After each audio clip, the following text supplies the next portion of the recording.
decades. Wow! Wow, di ba? Alam ko, nag-start si Mel, 3 years old ka lang nun eh, di ba? Yes. Quite an achievement. Let this senior tell a story na sa mga huntaan ng mga seniors, tutulad ko, paborito namin sabihin na to get this far is a privilege. Not everyone gets to reach this age. At ganun din sa mga kumpanya. Me and Imelda, we come a long way. Sensya na po. I can't keep the habit of calling her Imelda. College buddies po kami. And we came from the same theater org. And we both came from the Royal Pontifical Flood-Prone University of Santo Tomas.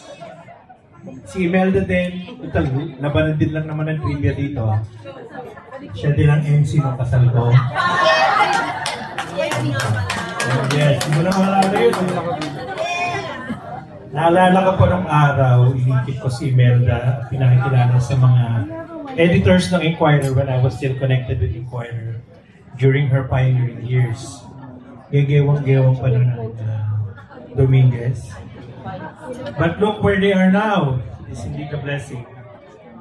It's a different world now, an ever-changing landscape, and Dominguez Marketing has been through the toughest times, adapting, adjusting, innovating. And sabi nga ng isang German philosopher, wow, German philosopher, USP, what does not kill you will make you stronger. And that is the secret of its success. Evolving to the times.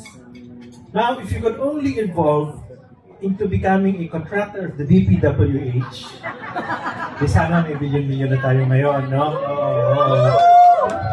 But for now, let's celebrate like crazy tonight. You deserve it. Everybody here deserves it. Rest, and then begin the work for the next 30 years and beyond. Bravo and congratulations.